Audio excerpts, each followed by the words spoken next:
बेसन पिठामध्ये तूप मिसळून जिभेवर ठेवता विरघळणारा पदार्थ बनवण्यासाठी इथे आपल्याला लागणार आहे 1.5 कप बेसन पीठ.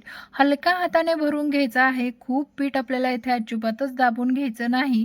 त्याच कपाने अर्धा कप साजूक तूप घेतलेलं आहे. तुमच्याकडे जर साजूक तूप नसेल तर इथे तुम्ही या जागी वनस्पती तुपाचा देखील वापर करू शकता. आता आपलं साहित्य तुमच्या लक्षात आलंच असेल. त्या अगोदर एक पूर्वतयारी म्हणून आपल्याला एखाद्या ताटाला किंवा कुठल्याही एखाद्या कंटेनरला तूप लावून ठेवायचं आहे. जर तुमच्याकडे बटर पेपर असेल तर तूप लावण्याची आवश्यकता नाही, पण जर नसेल तर ज्या भांड्यामध्ये तुम्हाला हा पदार्थ सेट करायचा आहे त्या भांड्याला अगोदरच आपल्याला इथे तूप लावून ठेवायचं आहे. तर इथे पहा, तेल किंवा तूप भांड्याला लावून ठेवायचं. त्यानंतर इकडे गॅसवरती पॅन ठेवलेला आहे. आता या पॅनमध्ये घेतलेलं साजूक तुपापैकी आपल्याला जवळपास अर्ध्याच्या वरती इथे तूप वापरून घ्यायचं आहे. थोडंसं तूप आपण शिल्लक ठेवलेलं आहे. आता हे तूप पूर्णपणे गरम झालं की यामध्ये आपल्याला घालायचं आहे 3 चमचे रवा. आता रवा इथे जाड वापरलेला आहे. जाड किंवा 0 नंबरचा देखील तुम्ही इथे रवा वापरू शकता. पण 2 ते 3च चमचे इथे आपल्याला रव्याचा वापर करायचा आहे. जास्त प्रमाणात इथे रवा वापरायचा नाही. आता रवा छान असा याच्यामध्ये फुलला गेला की आपल्याला यामध्ये मोजून घेतलेलं बेसन पीठ ॲड करायचं आहे. आता बेसन पीठ ना आपण कपामध्ये भरण्या अगोदरच चाळून घेतलं होतं. तुम्ही जर हे बेसन पीठ चाळलेलं नसेल तर तुम्हाला हे बेसन पीठ अगोदर स्वच्छ चाळून घ्यायचं आहे आणि त्यानंतर तुपामध्ये ॲड करायचं आहे. आता सुरुवातीला ना आपलं बेसन पीठ पूर्णपणे थंड असतं, त्यामुळे ना या बेसन पिठामध्ये लगेचच तूप पूर्णपणे ऑब्झर्व्ह होऊन जातं आणि हे बेसन पीठ तुम्हाला कोरडं दिसतं.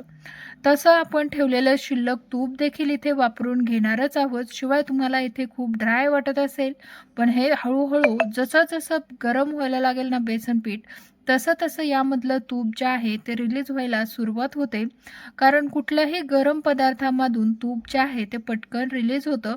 तसंच थंड पदार्थांमध्ये तूप जे आहे ते ऑब्झर्व्ह होतं.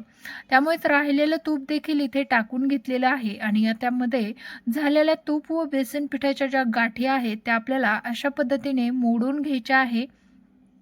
संपूर्ण गाठी गुठळ्या ज्या आहेत त्या आपल्याला अशा प्रकारे मोडून घ्यायच्या आहे, जेणेकरून यामधलं तूप जे आहे ते सगळीकडे सगळ्या बेसन पिठाला एकसारखं लागेल. तसंच बेसन पीठ जे आहे ते एकसारखं भाजलं जाईल. त्यामुळेच आपल्याला हे बेसन पीठ भाजत असताना सतत हलवत राहायचं आहे. शिवाय आपल्या बेसन पिठाचा कलर कुठेही आपल्याला डार्क करायचा नाही.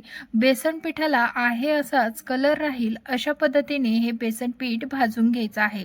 तर इथे तुम्ही पाहू शकता जवळपास 4-5 मिनिटे झालेली आहेत. सतत हलवत बेसन पीठ आपण भाजवत आहोत आणि येथे आता हे बेसन पिठाने तूप जे आहे ते चांगलं असं रिलीज झालेलं आहे. तर आता पहा, यामध्ये ना तुपाचं प्रमाण अगदीच परफेक्ट असं घातलेलं आहे. इथे तुम्हाला बेसन पिठाच्या वेगळं तूप कुठेही सुटलेलं दिसणार नाही. एवढ्याच प्रमाणामध्ये आपल्याला तूप वापरायचं आहे. आता बेसन पीठ अगदीच 70 ते 80% भाजत आलेलं आहे. आता गॅसची फ्लेम एकदम मंद आहे.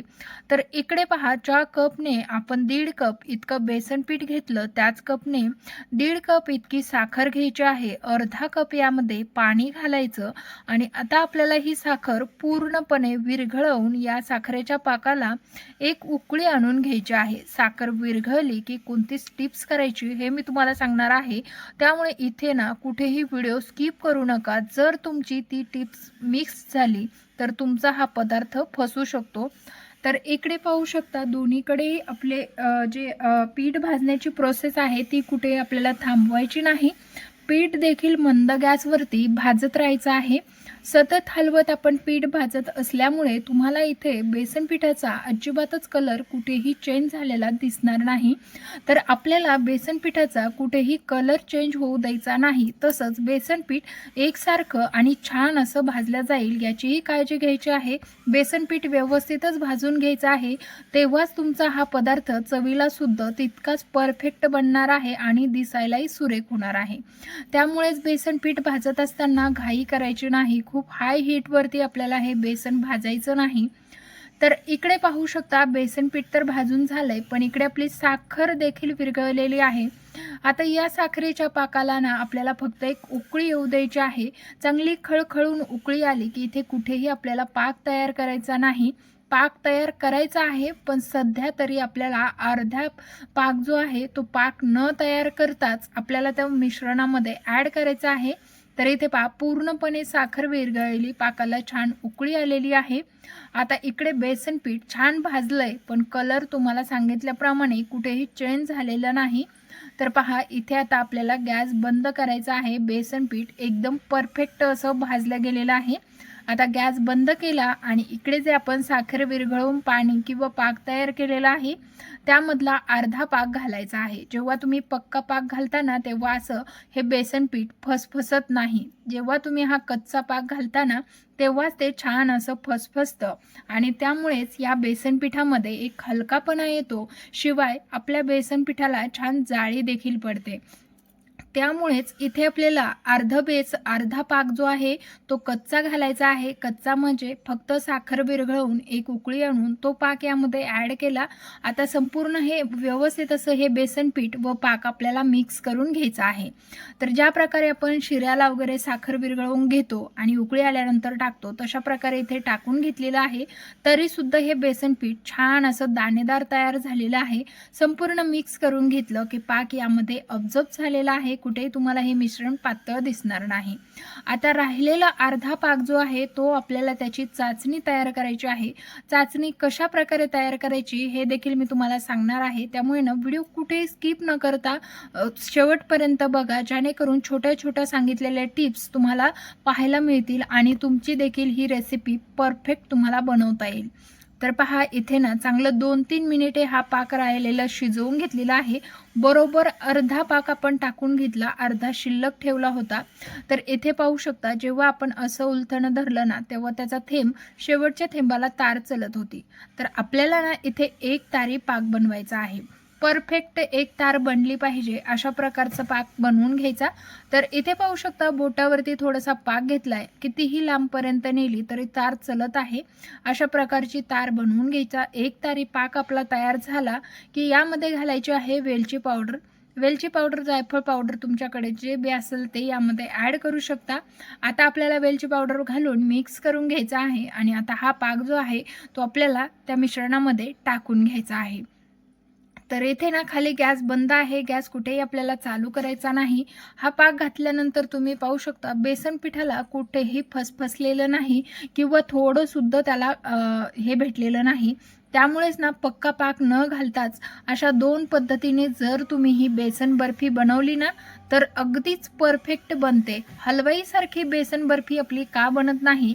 कारण इथेच मिस्टेक होते. कारण आपण पूर्णपणे पक्का पाक तयार करतो आणि मग तो बेसन पिठावरती टाकतो. त्यामुळेच आपली बेसन बर्फी जी आहे ते खुसखुशीत होत नाही, जिभेवर ठेवता विरघळणारीही होत नाही, अगदी सहज हातावरती भुगा होईल अशीही होत नाही, एकदम कडक होते. कारण त्याचा रिझन हा आहे की आपण एकदम संपूर्ण पाक पक्का तयार करून घालतो आणि त्यामुळे आपली बेसन बर्फी जी आहे ते कडक होते. जर तुम्ही या पद्धतीने 2 पद्धतीने पाक बनवून बर्फीमध्ये घातला तर बर्फीमध्ये एकदम छान असा सॉफ्टपणाही राहतो, खुसखुशीत राहते, जिभेवर ठेवता विरघळते आणि अर्धा घातलेलं पक्का पाकामुळे ह्या बर्फीला वरचं कवर जे आहे ते एकदम छान प्रकारे येतं, चकाकीही सुंदर राहते.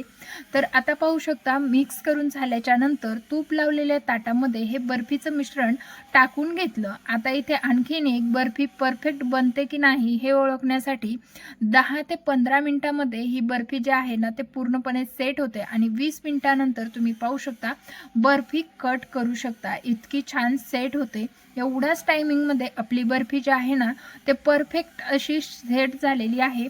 इथे बर्फी सेट झाल्यानंतर तुम्हाला हव्या त्या आकारामध्ये तुम्ही ही बर्फी कट करून घेऊ शकता. इथे मी चौकोनी आकारामध्ये बर्फी कट करून घेणार आहे, पण तुम्ही ना इथे डायमंड शेपमध्ये देखील बर्फी कट करू शकता. तर बर्फी तर सुरेख झालेली आहे, तुम्ही पाहू शकता अतिशय मस्त अशी झालेली आहे. बर्फी कट करण्यावरूनच तुमच्या लक्षात येतच असेल की ही बर्फी किती परफेक्ट अशी झालेली आहे. आता संपूर्ण बर्फी जी आहे ते तुम्हाला काढून दाखवते. काढताना सुद्धा तिची चकाकी तुमच्या लक्षात येत असेल. खरंच शब्दात सांगू शकणार नाही इतकी परफेक्ट अशी आपली बर्फी तयार झालेली आहे.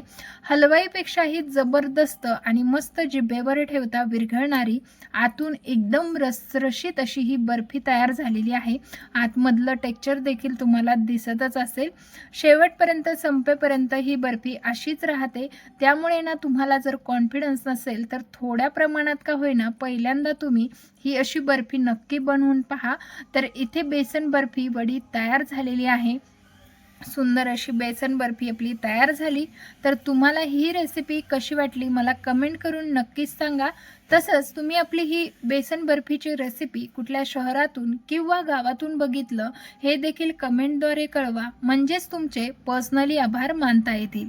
तर पाहू शकता सुरेख, सुंदर आणि अप्रतिम अशा आपल्या बेसन बर्फी तयार झालेली आहे.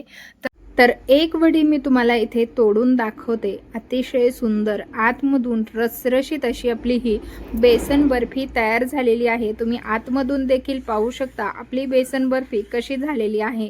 तर अगदी तुम्हाला देखील पाहता क्षणी तोंडाला पाणी येईल ना इतकी सुंदर अशी ही बेसन बर्फी तयार झालेली आहे. कुठलाही खवा न वापरता अगदी बेसन पिठापासून बनवलेली मस्त अशी रसरशीत जिभेवर ठेवता विरघळणारी बेसन बर्फीची रेसिपी तुम्हाला नक्कीच आवडली असणार आहे. त्यामुळे ना व्हिडिओला लाईक करा, तसंच आपल्या चॅनलला सबस्क्राईब करा आणि बाजूच्या बेल आयकॉनला ऑन करा, म्हणजे पुढील येणाऱ्या रेसिपीचे नोटिफिकेशन तुम्हाला सर्वात पहिले मिळेल.